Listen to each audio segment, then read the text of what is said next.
네, 시간이 되겠습니다. 저희가 6시에 시작하겠습니다. 1분만 있다가 다시 시작하겠습니다.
네, 안녕하세요. 통계학과 일반대학원 신살전공 슬라이드 데이터 애널리틱스 입학 설명회를 시작하겠습니다. 저는 고려대학교 통계학과 정환 교수고요. 오늘 먼저 이 자리에 참석해 주신 여러분들 모두 감사하게 생각하고 있습니다. 지금 저희 온라인으로 진행되고 우리과 교수님들이 지금 저를 포함해서 3분 정도 참석 중이고요. 다른 분들도 수업 마치는 대로 아마 참석 하실 수 있을 것 같습니다. 그러면 입학 설명회를 하기 전에 먼저 지금 참석하신 교수님들을 좀 먼저 소개를 드리고 싶은데요. 일단 저는 오늘 이 설명회를 맡은 정환이라고 합니다. 그리고 제 옆자리에는 지금 신승준 교수님께서 참석 중이십니다. 네, 안녕하세요. 저는 고려대학교 통계학과의 신승준 교수입니다. 오늘 참석해 주셔서 감사합니다. 네, 그리고 송준 교수님이 참석 중이신데요. 송준 교수님 간단하게 인사 한번 해주시죠. 네, 안녕하세요. 저는 고려대학교 통계학과의 송준입니다. 참석해 주셔서 모두 감사드립니다.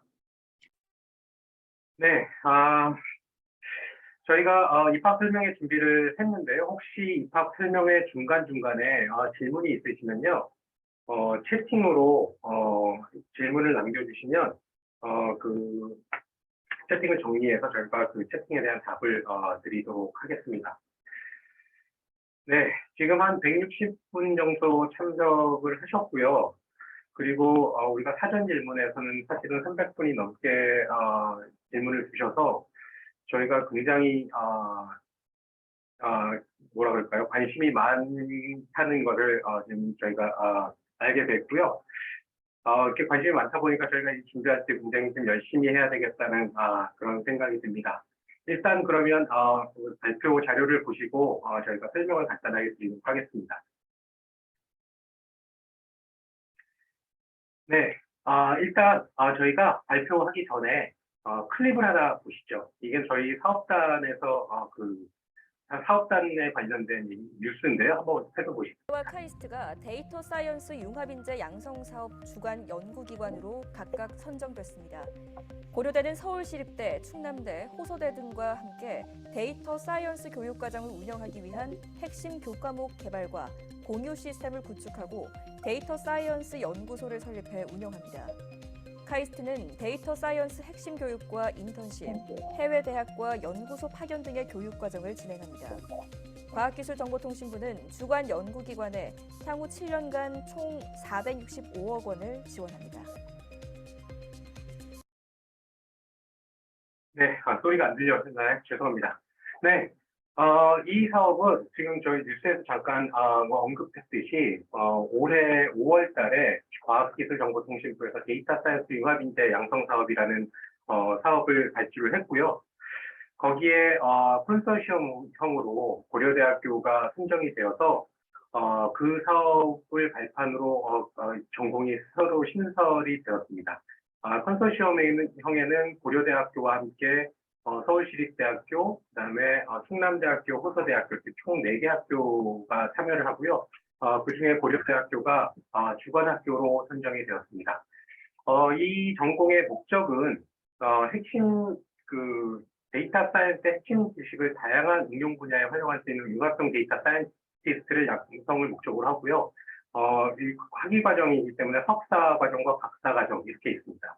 근데 신설 과정인 어플라이 데이터 아널리스트는 일단 석사 과정만 그렇게 있습니다.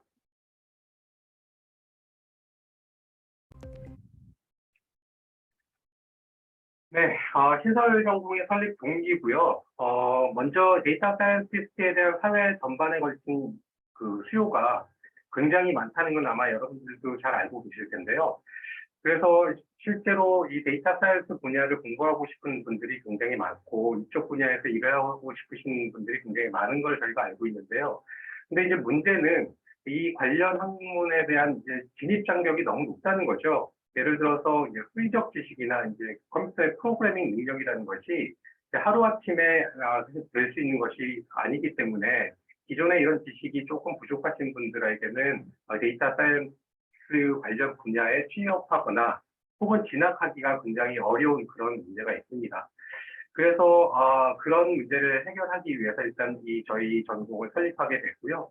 그리고 이 학문적 입장에 교육적 입장에서도 봤을 때 기존의 데이터 사이언스 전공에 있는 프로그램을 제공하는 학교들의 교육 자체가 이 이론 중심으로 이루어졌다는 그런 한계점이 있고요. 근데 사실은 이 데이터 사이언스 관련 산업체에서 요구하는 인재들은 이런 이론뿐만 아니라 실제 사용할 수 있는 어떤 스킬셋이 필요한데 그런 부분이 아마 기존의 교육 프로그램에서는 약간 좀 부족하지 않았나.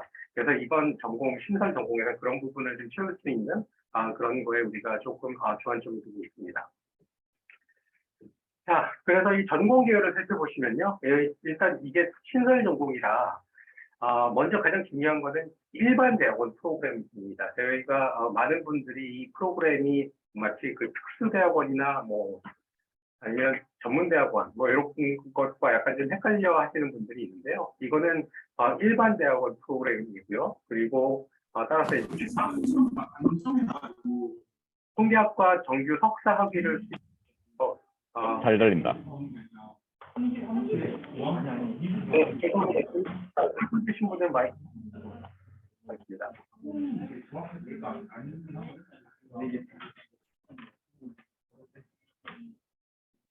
네.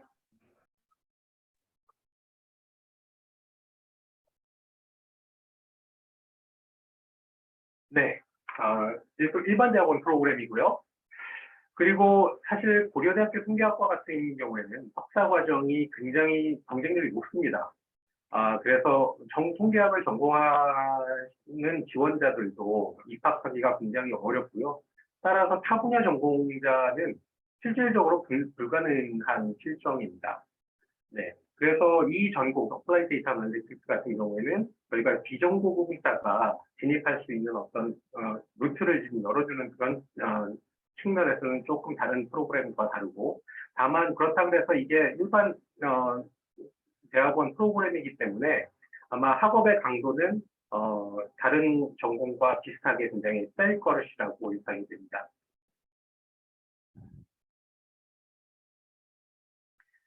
네, 일단 우리 데이터 사이언스 플러스 이 사업과 함께하고 있는 이 어플라이 데이터 아널리스트 전공 같은 경우에 교육 과정이 이렇게 이루어져 있고요. 먼저 비전공자들을 위한 데이터 사이언스 베이직, 여기 보시면 이제 빨간색 원으로 표현되어 있는 게 이제 비전공자들을 위한 어떤 과정이 있고요. 그래서 저희가 전공자를 대상으로 이 프로그램을 운영하기 때문에 가장 먼저 여러분들이 입학하셔서 해야 될 것이 이 베이직 과목들을 들으시는 거고, 그 이후에 이제 코어 과목을 듣게 되는데요. 여기 회색 원으로 되어 있는 부분입니다. ES 코어 같은 경우에는 이제 3가지 주제로 나눠져 있고요. 컴퓨팅과 시어리와 메소드 부분으로 나눠져 있어서 이 세 부분을 이렇게 균형 있게 저희가 그 커리큘럼 과정에 이렇게 만들었고요. DS코 과목을 이수한 이후에는 이제 어드밴스 부분과 이제 도메인 분야를 이제 함께 할 텐데요. 이제 어드밴스 부분 같은 경우에는 다시 메소드와 머신러닝 분야로 이렇게 나눠져 있습니다. 그래서 이 어드밴스 분야와 그 도메인 분야를 같이 하시고 그러면 졸업을 하게 되는 이런 형태의 과정을 가지고 있고요. 조금 자세하게 들어보시면 지금 이 표는 커리큘럼을 그 수직으로 나눠진 4개의 학기로 이렇게 나눠진 건데요. 그래서 첫 번째 열이 1학기, 두 번째 열이 2학기, 3학기, 4학기 이렇게 이루어져 있습니다. 그래서 1학기에는 일단 신설된 어플라이 데이터 어널리틱스 전공, 그러니까 지금 밑에 보시면 03번이라고 있죠.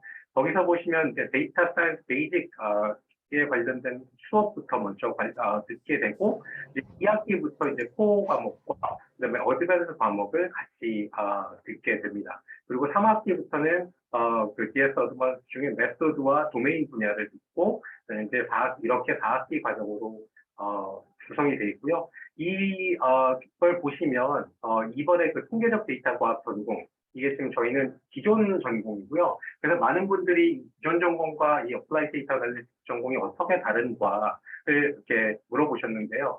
일단 이 커리큘럼을 보시면 조금 차이가 있는 걸 알 수 있습니다. 일단 가장 큰 차이는 이 어플라이 데이터 어널리틱스 같은 경우에는 비전공자들을 대상으로 하는 거기 때문에 첫 학기에 DS 베이직에 관련된 전공을 과목을 듣게 되고, 그다음에 통계적 데이터 과학 전공 같은 경우에는 관련 전공자를 대상으로 하기 때문에 이 부분을 스킵하게 되겠습니다.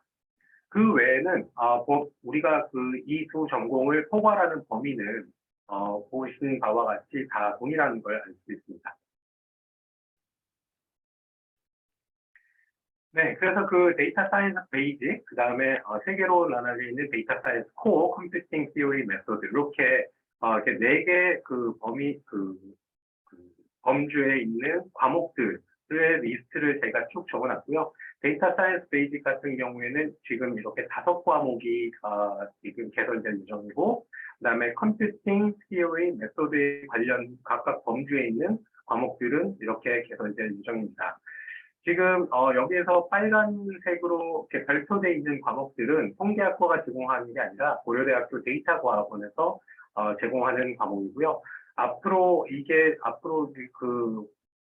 데이터과학원에서도 새로운 과목이 개설될 예정이고, 거기 있는 과목들은 모든 것이 다 신설 전공의 전공으로 인정이 그렇게 할 예정이고요.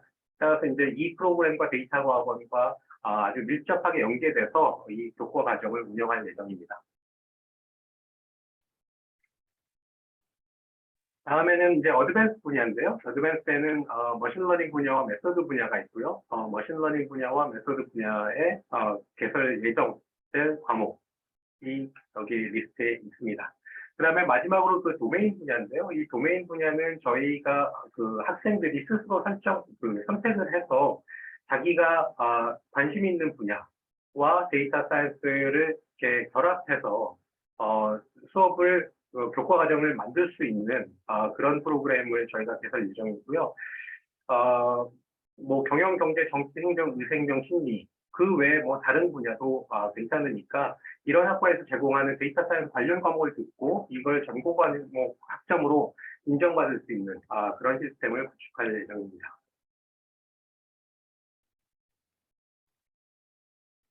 네, 기존 통계학과 석사 전공과 비교를 하자면 이렇게 한 7개 정도 포인트로 저희가 정리를 할 수 있겠는데요.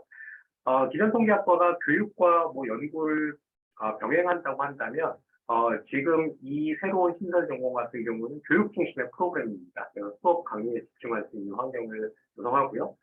그리고 특히 이제 1학기에는 비전공자를 위한 데이터 사이언스 베이직 과목에 그걸 집중 제공을 하고 이것과 더불어서 이것이 모자랄 수도 있기 때문에 그 외에 이제 학습 지원을 제공하려고 하는데요. 예를 들면 입학하기 전에 겨울방학 또는 여름방학에 학습 멘토링이라든지 아니면 부트캠프 등을 준비를 해가지고 저희가 신학기가 시작되면 여러분들이 따라가는 데 부족함이 없도록 그런 지원을 할 예정입니다. 그리고 또 가장 큰 차이점이라고 할 수 있는데요. 이 전공 같은 경우에는 그 논문 트랙이 아니고 전원 비논문 트랙입니다. 그래서 따라서 석사 논문을 쓰실 필요가 없고 그 대신 그 캡스톤 프로젝트를 기업체와 함께 진행을 하고 그 캡스톤 프로젝트의 결과 보고서를 작성함으로써 석사 논문을 대체하는 그런 시스템을 가지고 있습니다.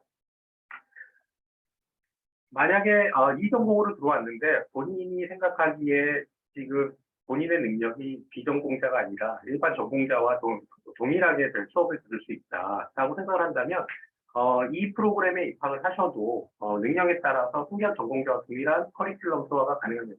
예를 들어서 지금 이 전공 말고 통계는 데이터 사이언스라든지 아니면 3D 통계학이라든지 저희 통계학과가 제공하는 다른 전공들에서 제공하는 수업들을 그대로 들을 수 있고 당연히 그것도 졸업 전공 학적으로 인정이 되기 때문에 만약에 그렇게 듣는다면 논문을 쓰지 않는다는 것을 제외하고는 거의 커리큘럼상으로는 두 개의 타 전공과 동일한 수업을 들을 수 있다 이렇게 이해를 하시면 될 것 같고요. 그리고 제가 아까도 말씀드렸지만 이 과정은 일반 대학원이고 통계학 석사 학위를 수여하게 됩니다.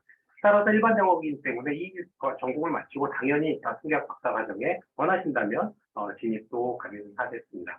한 가지만 더 추가로 생각난 거를 말씀을 드리면 지금 이제 비논문 트랙 같은 경우에 이제 나는 논문을 되게 쓰고 싶다라고 생각을 하시는 분들 혹은 이제 더 학문적인 트랙으로서 이제 전환을 할 수 있지 않 그럴 가능성은 없냐 그런 걸 좀 염두에 두시는 분들은 이게 이제 일반 대학원 통계학과 석사 학위를 수여한다는 거에 이제 포인트를 잡으시면 되고요. 나아가서는 여러분들이 이 전공으로 비전공자가 들어왔지만 제도적으로는 일반 대학원 통계학과 석사 과정이기 때문에 석박사 통합 과정으로 전환이라든지 이런 것들도 가능하니까 기본적으로 비전공자이면서 통계학 그 어드밴스 교육까지 커버할 수 있는 어떤 길을 열어준다라는 그런 관점에서 좀 이해를 해주시면 좋을 것 같습니다. 네, 감사합니다. 네. 그래서 이 전공의 특장점을 한번 살펴보겠습니다. 일단 제가 아까 말씀드렸듯이 캡스톤 프로젝트를 통한 실무형 교육이 이제 가장 큰 장점이 될 수 있겠는데요. 이건 논문 대체로 하는 거고요. 실제로 지금 우리가 대기업과 지금 협의 중에 있고 아마 그 대기업과 캡스톤 프로젝트를 시행하게 될 것 같습니다.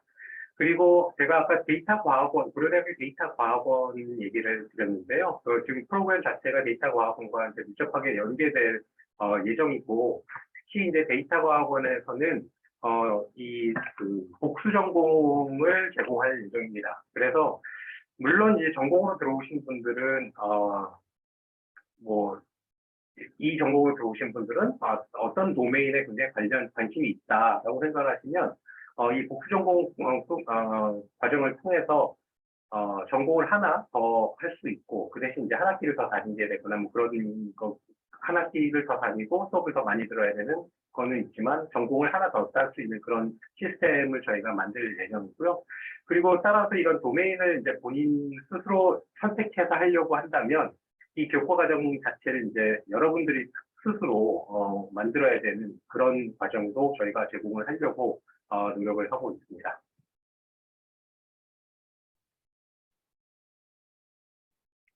네, 그래서 데이터 과학을 중심으로 이제 도메인 과목을 이제 계속 저희가 개발을 하고 그 도메인 과목을 이제 전공으로 인정을 하고 그런 그런 시스템을 만들 계획을 하고 있고요.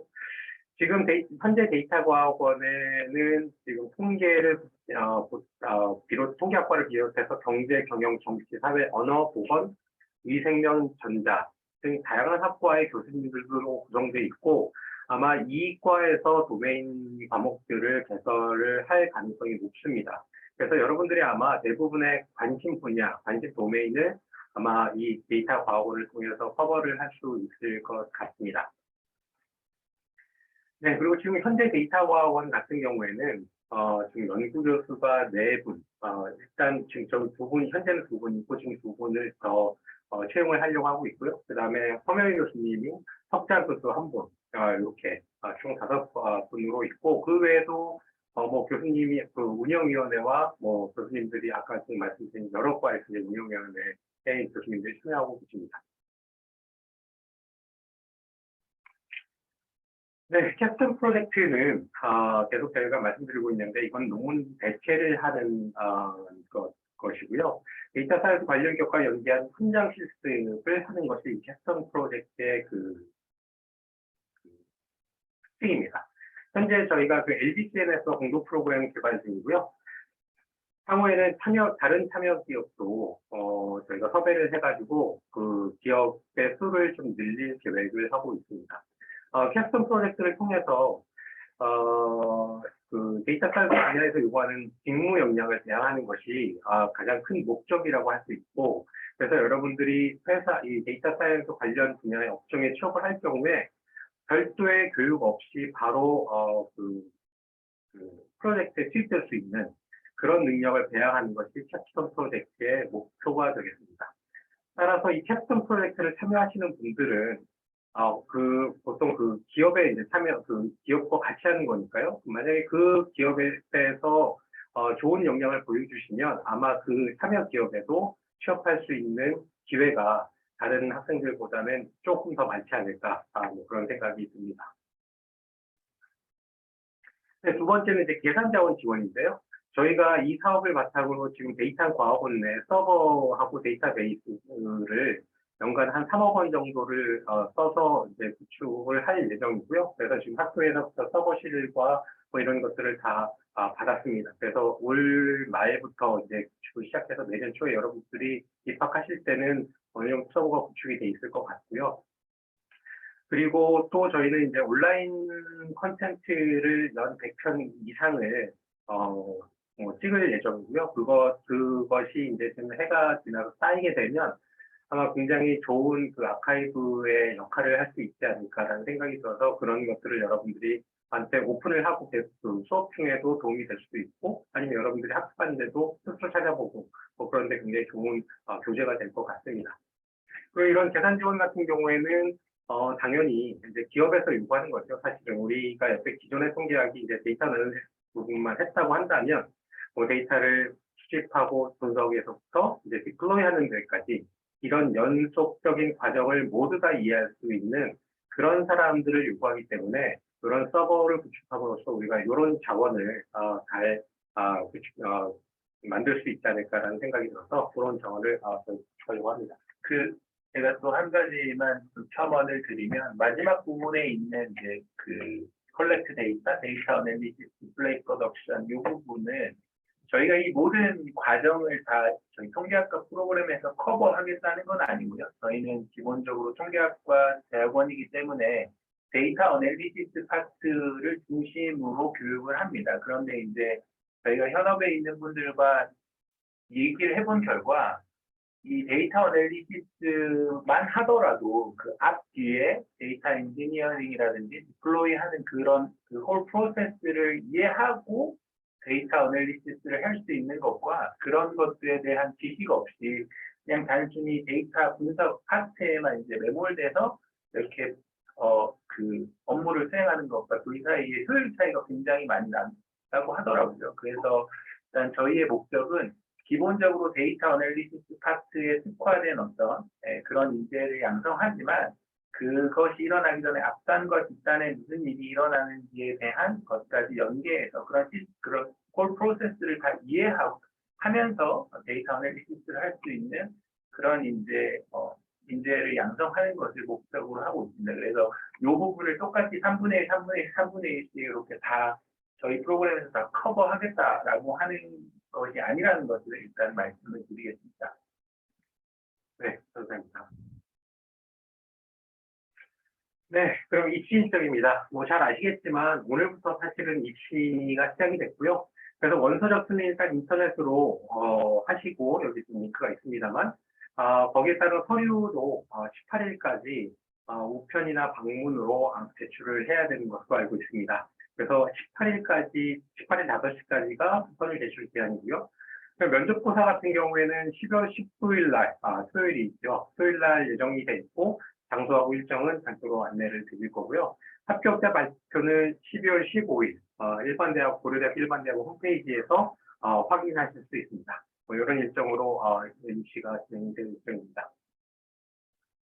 네, 그리고 또 많은 분들이 입시 전형 평가를 어떻게 할 것인가라는 질문을 많이 하셨는데요. 왜냐하면 기존의 통계 전공 같은 경우에는 구술 시험 면접 시험뿐만 아니라 이제 필사고사도 보고 구술 면접도 보고 했는데 지금 이 신설 전공 같은 경우에는 기본적으로 서류 심사와 면접밖에 보는 게 없거든요. 그래서 이제 그 필사고사가 없고요.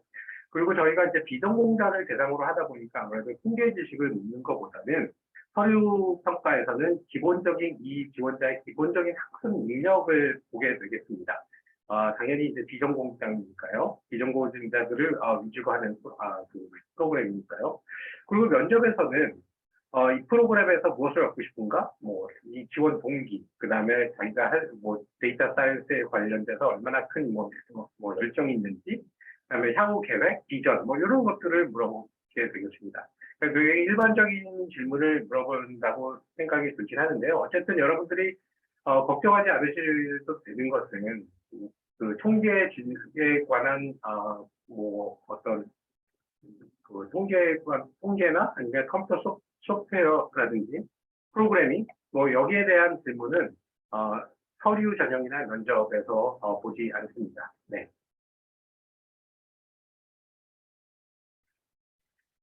네, 그리고 여러분들이 이제 질문을 많이 남겨놓으셨는데요. 그 중에서 이제 몇 개 제가 대표적인 유형을 한번 정리를 해봤습니다. 이제 첫 번째 질문이 많았던 게 직장인을 위한 프로그램인가요? 네, 이 프로그램은 전일제 일반대학원 석사학위 과정이고요. 그래서 모든 수업은 당연히 평일 오전, 오후에 대면으로 진행되는 걸 원칙으로 합니다. 그런데 따라서 이제 이런 일정으로 보면 일반적으로는 직장인들이 이 과정을 따라가기는 쉽지 않을 것 같습니다만, 예를 들어서 이제 회사로부터 어느 정도 시간적 지원을 받는 경우, 뭐 일주일에 한두 번 정도를 어떤 식으로든지 수업을 듣도록 허가가 나온다면 수업은 들을 수 있겠죠. 다만 이제 그런 경우에는 추가 가능한 수업의 종류가 적어진다. 뭐 이렇게 이해를 하시면 될 것 같고요. 직장인 대상 프로그램은 이제 전문대학원의 형태로 이런 과정을 저희가 이제 향후 계획 중에 있습니다만 그게 언제가 될지는 아직까지는 잘 뭐라고 말씀드리기가 어렵겠습니다. 저희가 이거를 수업 중심으로 디자인한 거는 그 직장에서 이제 시간적인 서포트를 조금 받는 사람들이 이제 들어올 수 있는 정도의 허들을 갖추기 위한 것이거든요. 그래서 사실은 저희가 이거를 전문대학원이나 특수대학원 형태로 이제 바꾸어서 직장인 대상의 프로그램으로 하게 되면 아무래도 그 커리큘럼의 어떤 퀄러티도 조금, 그러니까 난이도죠. 퀄러티라고 하는 그 난이도도 조금 낮아질 수밖에 없고, 그리고 뭐 당연하겠지만 등록금도 굉장히 올라가게 됩니다. 뭐 MBA나 이런 거 생각해 보시면 잘 아시겠지만, 그렇지만 저희가 그런 것들은 저희가 주 우선순위로 둔 건 아니고요. 저희가 아까 처음에 말씀드렸다시피 이 프로그램은 통계학 비전공자가 통계학 관련, 그러니까 데이터 분석가가 되기 위한 어떤 그런 정규 프로그램으로서의 어떤 그 포인트를 좀 잡아주는 그런 프로그램이기 때문에 참고하셨으면 좋겠고, 실제로 수업만 듣는다라고 하면 회사에서 한 하루 반나절 정도의 어떤 1.5일에서 2일 정도의 어떤 한 유연근무제 등을 통해서 그 정도의 슬롯을 확보할 수 있으시면 수업을 듣고 학위를 받아가는 데는 큰 문제는 없을 거라고 생각이 들고, 실제로 박사과정 같은 경우는 국내 대부분 일반 대학원 같은 경우도 박사과정 그 학생들이 파트타임으로 회사를 다니면서, 물론 회사의 어떤 익스펜스를 받아서 이제 2년 동안 수업을 그렇게 듣고 이제 마지막 3년은 논문을 회사를 다니면서 쓰는 학위를 받아가는 그런 파트타임 형태로 많이 진행을 하고 있기 때문에 직장인을 위해 디자인된 프로그램은 아니지만 여력이 된다면 어느 정도 고려는 해볼 수 있다. 이 정도까지만 제가 말씀을 드리도록 하겠습니다. 네, 두 번째 질문이고요. 지도교수 선정 및 연구실 운영 방식인데요. 지금 이 과정은요, 일단 비논문 트랙이기 때문에 기존의 그 지도 교수님이 논문을 지도해주는 그런 방식으로는 운영되지 않을 것 같습니다. 그리고 입학하기 전에 어떤 분들은 미리 그 교수님과 컨택해야 되냐 뭐 이렇게 물어보시는 분도 꽤 있었는데요. 이공계대학원과는 다르게 지금 저희 통계학과 같은 경우에는 지도 교수를 미리 정하거나 선택할 필요는 없습니다. 입학 전에. 그리고 제가 말씀드렸듯이 비논문 트랙이기 때문에 이제 4학기에 진행될 산학연계 캡슐 프로젝트를 지도해 주실 분이 아마 여러분들의 실질적인 지도 교수님의 역할을 담당하실 예정이고요. 다만 이제 여기서 수업을 여러분들이 일반 대학원과 똑같이 듣기 때문에 수업하는 중간에 이제 교수님들 간의 관계를 이제 충분히 쌓아나갈 수 있고요. 거기에 프로젝트에 관련돼서 혹은 뭐 프로젝트가 끝나서 마지막에 그 결과 보고서를 낼 때 그런 혹시 개인적인 질문이 있으면 우리 통계학과에 있는 모든 교수님한테 여쭤봐도 그렇게 큰 문제는 되지 않을 것 같습니다. 그리고 많은 분들이 이제 대학원에 오늘 이런 질문이 나오는 이유 중에 이제 크게 하나는 아까 말씀해 주신 것처럼 이공계 같은 경우는 컨택을 해야 들어갈 수 있으니까 이제 그런 걸 물어보셨는데 그건 아니라고 말씀드렸고, 또 한 가지 이제 이거 질문에 제가 생각을 해보면 그 이유는 지도 교수님과의 어떤 관계나 뭐 이런 것들을 좀 중요시 여기는 그런 분들도 있더라고요. 그래서 근데 이 프로그램 같은 경우는 수업 중심이기 때문에 일단은 그 일반 어떤 지금 다른 기존에 있던 전공에 비해서는 지도 교수님과의 관계가 일반적으로는 이렇게 더 돈독하게 쌓이는 상대적으로 힘든 건 사실입니다. 그런데 중요한 거는 이거 역시나 똑같은 그 일반 대학원 안의 프로그램이기 때문에 여러분들이 수업을 듣는 중간에 굉장히 뛰어난 퍼포먼스를 보인다면 교수님은 공부 잘하는 학생이 와가지고 이것저것 하자고 하는 거 싫어하는 교수님은 아무도 없거든요. 네, 그래서 여러분이 충분히 잘 하시기만 하시면 뭐 캡스톤만 상관없이 지도 교수님과의 관계를 충분히 지도 교수님을 또 따로 정하실 수 있을 것 같고요. 네, 그래서 여러 가지로 이제 할 수 있는데 현실적으로 봤을 때는 그렇게 하기가, 왜냐하면 출발점 자체가 비전공자, 전공자들의 스타팅 포인트가 좀 다르기 때문에 그런 거를 너무 기대하고 오시면 힘들 것 같고, 그리고 수업에만 이제 집중을 해서 이렇게 이 학위 과정을 다니셔도 제가 볼 때는 그것만 가져가셔도 충분히 큰 메리트가 있는 부분이라고 생각이 듭니다. 네, 마지막 질문은 이제 학비가 얼마인가, 그다음에 장학금이 있나요? 뭐 이런 질문이었는데요. 이제 학비는 일반 대학원 통계학과 학비와 동일합니다. 지금 제가 그 온라인을 찾아보니까 496만 원 정도 되는 것 같습니다. 학비당. 수업료가 그렇죠. 그리고 이 전공생만을 위한 장학금은 따로 없습니다. 당연히 다른 전공 학생과 동일하게 취급받고요. 그래서 학교에서 제공하는 일반적인 기준의 장학금은 당연히 수혜받을 수 있습니다. 네, 그러면 제가 이제 준비한 슬라이드는 다 마쳤고요. 혹시 여러분들이 추가 질문이 있거나 그러면 채팅창을 통해서 남겨주시면 저희가 그 대답을 좀 하겠습니다. 질문이 벌써 2개 있는데 후기에도 신입생을 선발하나요? 일단은 후기 신입생은 고려하고 있지 않습니다. 그 이유는 저희가 캡스톤을 LG CNS를 비롯한 회사와 이렇게 일정을 맞추려고 하기 때문에 그래서 이제 이 전공 과정은 다른 전공과는 달리 이제 전기에만 신입생을 선발할 예정이고요. 또 다른 질문은 석사 지원자의 학부 전공 제약이 있나요? 없습니다. 없는 게 이 프로그램의 특징이고, 전과가 가능한가요? 전과 제도는 고려대학교 대학원 내에는 없는 것으로 알고 있습니다. 그다음에 세환님께서 직장 경력이 중요한지 궁금합니다. 직장 경력 자체는 전혀 중요하지 않고요. 말씀드렸다시피 이 전공 과정을 통해서 이 전공 과정을 왜 듣고 이 과정을 통해서 이후에 어떻게 자신의 어떤 커리어를 디벨롭할 건지, 그런 큰 그림이 뭔지 그런 거를 주로 평가해요. 네, 그리고 저한테 이제 그 개인 메시지로 보내주신 질문이 있어가지고 그 각 전공들 모집 인원수가 어떻게 되나요라고 물어보셨는데요. 사실 우리 고려대학교 대학원 같은 경우에는 이렇게 확정된 이런 모집 인원수는 없습니다. 그때 다르긴 하는데요. 이 전공 같은 경우에는 지금 ADA 같은 경우는 저희가 20명 이상은 일단 학교로부터 확보를 했고요. 지원자에 따라서 그보다 더 뽑을 수도 있고 좀 덜 뽑을 수도 있고 그렇습니다. 그리고 나머지 전공도 기존보다는 조금 더 뽑힐 것 같습니다.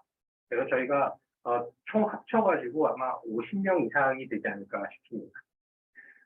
박주연님께서 졸업 필요 학점은 몇 점인지 궁금합니다. 캡스톤 포함해서 9과목으로 27학점이죠. 네, 그렇게 이해하시면 되고요. 8과목을 수강하시면 됩니다. 캡스톤 프로젝트를 제외하고 경영대학 MS의 비즈니스 어널리틱스 과정과 가장 큰 차이점은 문의드립니다. 네, 질문 잘 해주셨는데요. 이제 비즈니스 어널리틱스 과목과 저희랑 사실은 많이 겹치는 부분도 있습니다. 실제로 저가 비즈니스 어널리틱스의 코어 과목을 담당하고 있기도 하고요. 근데 여기 타이틀에 나와 있는 것처럼 비즈니스 어널리틱스는 말 그대로 이 어널리틱스의 어떤 도메인 분야를 비즈니스 분야에 또 한정시키는 거고요. 저희는 기본적으로 도메인을 어디 도메인으로 그러니까 어떤 도메인 특정 도메인에 우리 저희가 포커스를 맞추지 않고 기본적인 분석 역량을 키우는데 더 집중을 하고 있고요. 유사점은 이제 비즈니스 어널리틱스 과목 그 과정도 캡스톤을 운영하고 있습니다. 기술적으로는. 그리고 또 한 가지 차이점은 BA 과정은 1년 과정이고요. 네, 더 장점이죠. 저희 2년 과정인 거에 비해서. 그리고 둘 다 일반 대학원 과정이고요. 대신에 그 비즈니스 어널리틱스 경영대 과정이 등록금은 상대적으로 좀 더 높은 것으로 알고 있습니다. 그래서 본인이 비즈니스 관련한 어떤 도메인에 꼭 가야겠다라고 생각하시는 분은 저희는 비즈니스 어널리틱스 프로그램을 더 추천하고요. 그게 아닌 어떤 다양한 다른 분야의 분석에 기반을 둔 메소드에 좀 더 중심을 둔 그런 프로그램에 관심이 있으신 분들은 저희 프로그램에 더 잘 맞을 것 같다고 생각이 듭니다. 그다음에 전공자가 지원해도 되는 건가요? 전공자는 다른 전공으로 지원해 주시면 더 좋을 것 같습니다. 물론 평가는 하지만 저희가 기본적으로 통계학과 전공자는 뽑지 않을 예정입니다. 네, 그러니까 뽑지 않는 걸 원칙으로 합니다. 네, 뭐 이렇게 금지된 건 아니고요. 왜냐하면 기존 통계학과 전공자들은 다른 두 개의 전공이 있기 때문에 그쪽으로 좀 지원해 주시면 좋을 것 같고요. 데이터 사이언티스트 목표로 하는 전공자의 경우에도 통계적 데이터 과학 전공을 추천하시나요? 통계적 데이터 과학 전공은 기본적으로 통계학과 기존에 있던 프로그램이기 때문에 통계학과 전공자 치면은 그쪽으로 가시면 좋을 것 같습니다. 그 다음에 JM킴님께서 타전공 석사학위자의 경우 본 프로그램 입학 제한이 있을까요? 전혀 없습니다. 오히려 더 좋을 수도 있고요. 뭐 아니면 그러니까 그런 건 거죠. 이 타전공을 가지고 있으면 왜 또 석사학위를 해야 하나 그 부분에 대한 저희는 평가를 할 거고요. 그리고 타전공이 굉장히 좋고 뭐 되게 좋은 학교에서 굉장히 어려운 석사학위를 가지고 있으면 기본적으로 학업 능력이 우수하다고 평가받을 수 있기 때문에 제한이라기보다는 더 플러스가 될 가능성도 많이 있습니다. 저는 CNS가 아닌 LG 근무 중인데 저희 회사에서 프로젝트를 해도 되나요? 네, 가능합니다. 저희가 캡스톤은 기본적으로 그 회사 그랑 연계해서 하는 게 원칙이긴 한데 개인 프로젝트도 가능하고요. 그게 만약에 본인에게 도움이 더 된다면 그런 식으로 진행할 수 있습니다. 회사에서 풀 재택 근무와 자율 출퇴근제를 운영하고 있습니다. 앞서 설명해 주신 대로 수업을 이수하는데 무리는 없다고 보면 될까요? 네, 제 생각에는 출퇴근제라고 하면 여러분 예를 들어 오전에 수업이 있으면 오전 수업을 듣고 뭐 오후부터 근무하셔서 늦게까지 뭐 이렇게 하셔도 되고 수업을 기본적으로 한 학기에 3과목 정도 듣기 때문에 75분짜리 수업을 2번 듣는 게 한 과목이거든요. 그러니까는 수업을 듣는 시간 자체가 그렇게 물리적으로 길지는 않습니다. 근데 수업이 다양하게 이제 산재되어 있다 보니까 예를 들어 회사를 예를 들어서 3과목을 듣지만 뭐 3일을 빠져야 되는 경우도 있고요. 3일에 영향을 받을 수도 있고 뭐 다 몰아서 들으면 이틀만 해도 충분한 경우도 있고 그런 상황마다 다르기 때문에 그래서 저희가 이제 그 수업을 선택하는 대학이 생길 수가 있다라는 것이 이런 맥락이었습니다. 그래서 뭐 어느 정도 유연성이 확보되어 있는 회사를 통해서는 회사에서는 충분히 네, 수업을 들을 수 있다고 생각이 들고요. 그다음에 이정환님께서 비전공자들을 대상으로 하는 만큼 입학 후 학부 선수 과목들을 이수해야 한다면 웹학점 선수 과목의 역할을 하는 것이 DS 베이직입니다. 그래서 하지 않으셔도 되고요. 실제로 과거에는 통계학과 전공자만으로 통계학과 대학원이 꽉 차지 않았어요. 그래서 비전공자는 실제로 많이 들어왔었는데 그런 경우에는 학부 선수 과목을 저희가 이제 이수하는 것을 이제 요구했습니다. 근데 지금은 말씀하신 대로 한 5년 전부터는 통계학과 대학원의 통계학과 전공자들로만으로도 차고 넘치기 때문에 그 부분을 좀 해결하기 위한 걸로 이 프로그램이 만들어졌고 DS 베이직에 해당하는 과목이 일종의 선수 과목이고 새롭게 만들어지는 기존에는 없었던 그런 과목이라고 생각을 하시면 됩니다. 네, 그리고 Y님이 질문하셨는데요. 세부 전공이 세 가지인데 각각의 경우에 적합한 지원자 유형이 어떻게 되나요? 뭐 지금 신승희 교수님께서 말씀하셨지만 ADA 같은 경우에는 이제 비전공자를 대상으로 하는 거기 때문에 통계학 전공이나 혹은 뭐 수학이나 뭐 이런 관련 분야의 전공자보다는 조금 비전공자 분들이 지원하셨으면 좋겠고 나머지 지금 기존의 전공 수의통계나 그 통계적 데이터과학 전공 같은 경우에는 관련 전공자들이 지원하는 것이 더 적합하다고 생각이 듭니다. 네. 최성형님께서 입학 이후 랩실 생활하며 프로젝트를 진행할 수 있는 기회가 있을까요? 기회는 당연히 있습니다. 근데 요거는 좀 알아두셔야 되는 게 지금 어느 통계학과 혹은 뭐 데이터 사이언스 관련 대학원에 가셔도 다 비슷하시겠지만 비슷하겠지만 그 학생들이 폭발적으로 늘어서 교수님들께서 이렇게 막 되게 여유가 있지는 않으세요. 네, 그렇지만 아까도 말씀드렸다시피 수업 시간에 어떤 프로젝트를 진행하면서 굉장히 좋은 결과가 나왔어요. 그걸 좀 익스텐션하고 싶어서 그 교수님과 컨택을 한다. 근데 제가 봤을 때 저희 과 교수님 중에 그걸 거부하실 분은 없습니다. 단언컨대. 그래서 충분히 그런 기회는 있지만 사실 비전공자가 교수님들의 눈높이에 맞춰서 어떤 괜찮은 아이디어나 결과물을 가져오는 게 현실적으로 그렇게 녹록하지는 않을 걸로 예상이 됩니다. 가능은 하지만 쉽지는 않을 거다. 이렇게 좀 정리를 해드리겠고요. 김세환님께서 면접지 가장 유효하게 보는 요소로 말씀해 주시는 것이에요. 이렇게 좀 답을 해드리고 싶어요. 저희의 목표는 이 과정을 잘 해내고 나서 그분이 정말로 커리어 전환, 그러니까 나의 전공이 원래 이게 아니었는데 데이터 비즈니스 관련해서 그 해당 분야에 잘 안착하는 것을 목적으로 하고 있습니다. 그래서 그분이 이 프로그램이 정말 내 인생에 도움이 많이 됐다라고 생각을 할 수 있으면 되는 거거든요. 그렇게 하기 위해서 비전공자를 전공자 수준에 맞게끔 저희가 교육을 시키려면 꽤 많은 것들을 이렇게 가르치고 이렇게 학습시켜야 합니다. 그런 것들을 온전히 다 해내야만 여러분들이 단순히 하기뿐만 아니라 실력적으로도 데이터 사이언티스트로 인정을 받을 수 있잖아요. 그런 것들을 이룰 수 있는지 없는지에 대한 그걸 평가합니다. 그게 실력이고요. 일단 기본적인 수학 능력이고 그 다음에 모티베이션 이런 것들이 되겠죠. 그래서 그런 것들을 평가한다고 말씀을 드리는 거고요. 비즈니스 어널리틱스와 동시 지원은 가능한 거. 저희는 이거는 안 되는 걸로 알고 있습니다. 왜냐하면 고려대학교 일반대학원에 지원할 때는 한 개의 전공에만 지원을 할 수 있기 때문에 불가능한 것으로 알고 있고요. 입학 후 캡스톤 프로젝트와는 별개로 석사학위 논문을 제출하고 싶으면 제도 지원이 있는지요? 네, 석사학위 논문은 제출할 수 없습니다. 비논문 트랙이 의무이고요. 만약에 석사학위 논문을 제출하고 싶다는 건 학위 과정으로 좀 뭔가를 전환하고 싶으신 건데 그런 경우에는 이 과정 이후에 박사 과정을 한번 고려해 보시던지 석박사 통합 과정으로의 전환을 고려해 보실 수 있고 그거는 가능합니다. 수학과가 지원해도 적절한가요? 적절하지 않은 건 아니지만 수학과도 기본적으로 저희는 관련 전공으로 보고 있기는 합니다. 그래서 부적절하다고까지 말씀을 안 드리겠지만 수학과 학생들을 대상으로 하는 그런 프로그램은 아닙니다. 네, 제가 하나 말씀드리고자 한다면 일단 이 새 신설 전공이 이제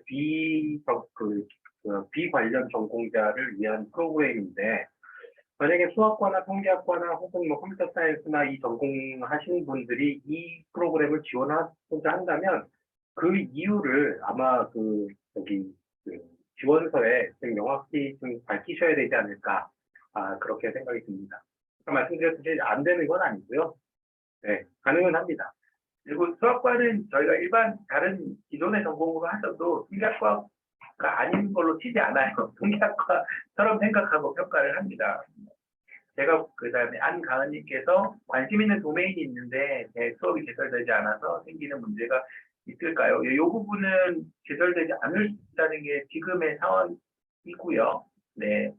그렇지만 저희가 지금 데이터과학원과 계속 지금 이 도메인을 확장해 나가는 과정이라서 뭐 4학기가 됐을 때는 그래도 네, 좀 많은 과목들이 같이 연계가 될 수도 있을 거라고 생각을 합니다. 그런 부분을 제가 책임지고 네, 진행을 하고 있습니다. 제가 사실은 지금 이 프로그램도 맡고 있지만 데이터과학원에서 부원장 역할도 같이 하고 있거든요. 그래서 그런 데이터과학원과의 협업을 통해서 다른 도메인으로 수업을 확장하는 문제는 제가 열심히 책임지고 잘 하고 있으니까 진행해 주셔도 좋을 것 같습니다. 그런데 그럼에도 불구하고 그 도메인의 수업이 개설되지 않을 가능성은 충분히 존재는 합니다. 저는 인정을 하고요. 통계학과 본전공이 아닌 이중전공의 경우 전공자로 포함이 되나요? 됩니다. 컴퓨터 공학 전공자의 경우 비전공자로 보시는 게 맞나요? 전공자로 봐야 되지 않을까요? 저희 기본적으로 데이터 사이언스이기 때문에 전공자로 보는 건 맞지만 그래도 어널리시스 중심으로 본다면 메소드 중심으로 본다면 비전공자는 맞는데 관련 전공으로는 봅니다. 근데 그거 자체가 그렇게 크리티컬하지는 않아요. 그래서 일단은 뭐 지원을 하시는 거는 큰 문제는 없습니다. 서류 접수 학과와 같은 양식으로 선택되잖아요. 예를 들어 서류 접수는 다 일반 대학교 규정을 따르고 있기 때문에 학과와 다 동일합니다. 통계 못하는 통계학과 출신은 지원할 수 없나요? 지원은 할 수 있습니다. 네, 근데 정말 못한다고 생각이 들면 기본적인 학습 능력의 문제라고 저희는 생각하기 때문에 그런 경우에는 전공과는 불가로 뭐 좋은 평가를 받기는 어렵지 않을까요? 그다음에 23년 8월 졸업 예정자인 경우에는 24년 전기 모집에 지원해야 하는 건가요? 네, 안타깝겠지만 후기 입시가 없기 때문에 전기에 지원을 하셔야 됩니다. 비일선의 공시 지원은 불가능합니다. 그다음에 자유전공학부 출신 1전공 통계학 선택자는 통계학자 본전공자로 봅니다. 네, 통계학과 학생이에요. 네. 자유전공학부는 학부가 이제 그죠? 네, 거기서 통계학과로 넘어오면 통계학과 전공자, 통계학과 학생으로 됩니다. 어느 정도 기대하는 입학생 나이대가 있을까요? 네, 입학생 나이로 저희가 평가하지 않습니다.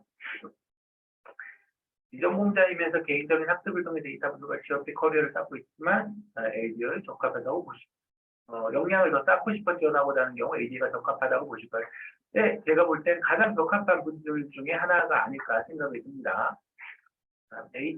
박혜진님께서 ABA 과정에 수학과도 전공자로 속하는 건가요? 네, 전공자입니다. 연령대 없습니다. 네, 그러나 그런 맥락에서 보시면 됩니다. 네, 잘 따라올까?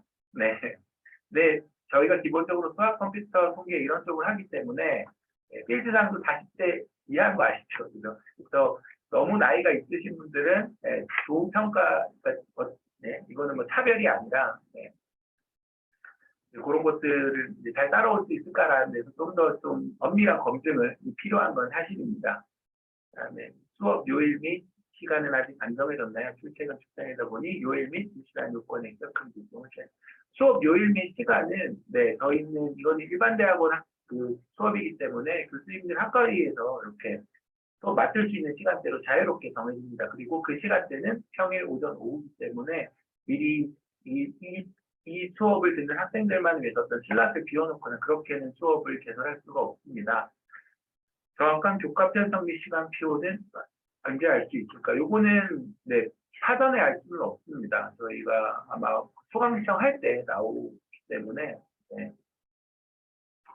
그다음에 서류 접수 약속 이하경님께서 통계학 부전공자는 신설경 원래 통계학 때는 어디든 지원하는 게 나을까요? 그거는 본인이 판단하시면 될 것 같습니다. 네, 특별히 부전공자는 이제 뭐 통계학 전공자로 보지는 않습니다.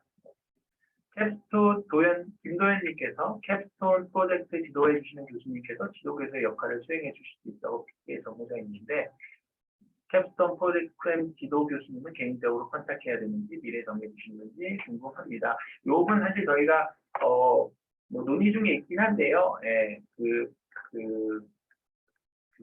LGC NS 쪽과 하는 거라면 그 해당 프로젝트와 관련돼 있는 교수님이 프로젝트와 교수님이 연계되어 있다. 주제와 교수님이 연계되어 있는 선으로 보시는 게 더 낫습니다. 개인적으로 컨택하실 필요는 없습니다. 오미성님께서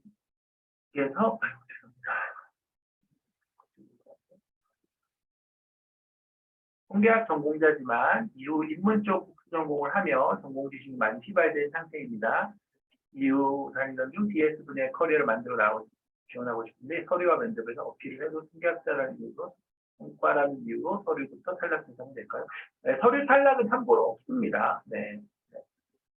그리고 이런 분들 같은 경우는 충분히 저희가 고려해 볼 수 있을 것 같습니다. 왜냐하면 지금 말씀하신 상황이라면 충분히 일반 다른 통계학과 전공자들을 대상으로 한 프로그램에 진입이 어렵다라는 게 저희도 이제 충분히 공감이 되기 때문에 특별한 불이익은 없을 것 같네요. 이 전공에 대한 이유 때문에. 그다음에 특수대학원이 컴퓨터 정보대학과 지원이 될까요? 요거는 확인이 한번 필요한데, 저희가 요거는 학교 측에 한번 알아보면 더 정확할 것 같아요. 특수대학원이랑 일반 대학원은 다르거든요. 그래서 요거는 학교 측에 전화를 하셔서 확인해 보시는 게 더 정확할 것 같습니다. 혹시 너무 나이가라는 게 몇 살 정도일까요? 뭐 저보다 저는 뭐 많다는 게 뭐 한 40대 후반 50대 이 정도 있겠다. 그 정도지 않을까요? 제 생각엔 뭐 30대면 제가 숫자로도 얘기하는 것 자체가 더 부적절한 것 같아요. 이 나이는 저희 평가 요새는 하지 않고요. 그냥 그렇게 말씀드리면 안 될 것 같고, 뭐 그런 건 없습니다. 실제로 일반 대학원 학생들 중에 저보다 나이 많은 학생들이 있습니다. 30대 직장인은 교과가 부정적인 요소로 아닙니다. 전혀 아닙니다. 그렇지 않습니다. 좋은 회사에 다니고 회사 다니시면서 그 속도감 분들 저 많이 보거든요. 걱정 안 하셔도 될 것 같고요. 권민규님께서 1번 이종 전공을 통해 AI 융합 전공을 이수하며 다양한 처리 관련 이수한 경우도 관련 전공으로 평가받아 AD에게 적합하지 않을까요? 실질적으로 통계적 방법을 갖추기 위해 진단식으로 치우쳤기 때문에 통계적 방법에 대한 필요를 더 느끼고 있기 때문입니다. 근데 이렇게 얘기를 말씀을 드리면 저희는 전공자가 아닌 것처럼 보이긴 하는데 실제로 뭐 AI 융합 전공이다라고 전공을 기술을 해놓으시면 전공자로 비춰지기가 쉬울 것 같은 거는 사실인 것 같습니다. 근데 뭐 저희가 서류를 검토하기 때문에 특별히 우려는 안 하셔도 될 것 같고요. 인과추론 쪽에 관심을 갖는데 현재 고려대 통계학과의 인과추론 관련해서 연구하시는 교수님이 계실까요? 뭐 계십니다. 그리고 새로 오시는 교수님들도 있고요. 기존에 하시는 교수님들도 있습니다. 근데 지금 이 프로그램에서는 인과추론으로 논문을 쓰거나 하는 건 없기 때문에 그 부분은 뭐 참고로 하시면 좋을 것 같고요. 김태균님께서 서류 탈락 없이 면접 기회는 부여되는군요. 그렇습니다. 2단계 시스템이 적용되지 않습니다. 기업과 프로젝트라면 시행 학생 인건비가 따로 나오나요? 인건비는 따로 나오지 않습니다. 그리고 잘 하시면 회사에서 이제 이렇게 취직할 수 있는 오퍼를 먼저 줄 거고요. 당연히 학생도 그 오퍼를 받으면 가입만 하는 건 아니고 본인이 선택하면 됩니다. 그다음에 일반적인 이공계 대학원들 랩실 생활을 별도로 하는 게 아니어서 학기과정 동안 수업 시간에 학교로 출석할 수 있으면 되는 건가요? 전일제여도 출퇴근이 필요한 경우는 아닙니다. 네, 맞습니다. 그러니까 전일제여도 출퇴근이 필요한 건 아니고 랩들이 없기 때문에 그래서 제가 직장인 분들도 어느 정도는 가능하다고 말씀을 드린 거고요. 학과 본전공의 통계학과 이중전공은 지원시 전공자로 분류되는 것인가. 네, 이중전공자는 통계학과 전공자입니다. 네. 비논문 과정이라 말씀을 해주셨는데 지원제 특히 연구계획서는 필요하지 않은 건지요. 이게 연구계획서가 일반대학원 있나요? 연구계획서가 있는 것으로 알고 있습니다. 연구계획서는 이거는 좀 뭔가 자기소개서 정도로 생각하시면 될 것 같습니다. 제가 하나만 말씀을 드리자면 지금 많은 질문 중에 하나가 그 비전공자들, 그러니까 전공자 혹은 관련 전공자들이 이 프로그램을 지원해도 되는가가 많은 질문이었는데요. 제 생각에는 만약에 본인이 성대학과나 뭐 관련 전공이라고 한다면 이 전공보다는 그냥 일반적인 저희가 기존에 있는 전공을 지원을 하신 후에 이쪽 분야에 관심이 있다 그러면 지금 여기 있는 강의, 그러니까 그 AD의 전공에서 들어야 되는 수업들을 그대로 들으셔도 상관은 없습니다. 그리고 그 논문도 그 기존의 전공 같은 경우에는 학위 논문을 써도 되지만 그 학위 논문이 아닌 그 비학위 논문인가요? 네, 비학위 논문을 선택하셔도 되거든요. 논문 대체입니다. 네, 논문 대체를 선택하셔도 되기 때문에 그 트랙을 가시고 그냥 AD에서 제공되는 그 수업을 그대로 들어도 전공에 인정이 되니까요. 이렇게 지원하시는 것도 하나의 방법인 것 같습니다.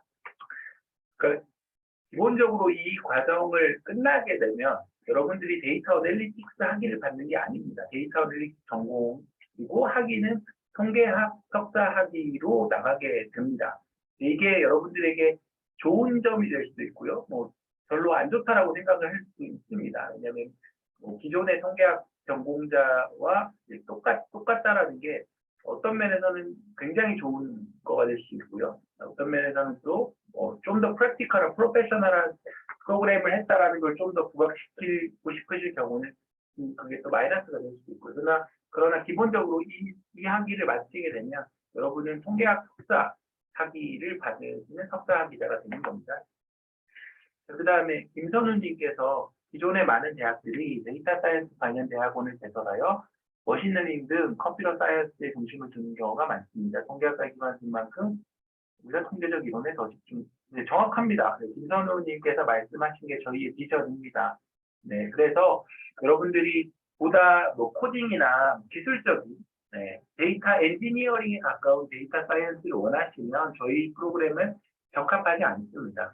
그러나 오히려 내가 코딩이나 이런 것들은 좀 자신이 있는데 어떤 분석이나 어떤 방법론들이 안에서 어떻게 작용을 하고 그런 것들을 좀 더 정확히 이해하고 싶다라고 하시면 그런 분들에게는 더 좋은 선택지가 될 수 있을 거라고 생각이 들고요. 어학 능력은 서류 면접 시 비공개 평가에서인지 궁금합니다. 전혀 평가하지 않습니다. 어학 능력은 없고요. 의무는 아니지만 랩시 생활이나 조교 생활을 희망할 경우 참여할 수 있나요? 이거 비슷한 질문인 것 같은데요. 네, 일단은 뭔가 성과를 보이거나 뭐 이래야 되는데 기본적으로 쉽지 않을 것 같긴 합니다. 현실적으로는. 그다음에 혹시 도메인 관련 수업에서 자연어 처리 쪽 수업도 개설될 계획이 이거는 저희가 사실은 개설을 하는 게 아니라요. 기존에 있는 그 다른 과 교수님들에게 이렇게 협조를 구해서 저희가 이제 그 크로스 리스팅을 하는 형태로 전공 인정을 해주는 형태로 갈 거고요. 요거는 데이터 과학원의 복수 전공 프로그램을 진행하기 때문에 그거와 이렇게 연계해서 움직이는 거라 저희가 어떤 해당 과목이 개설될 거다 안 될 거다 지금 단계에서는 뭐라 말씀을 드릴 수는 없습니다.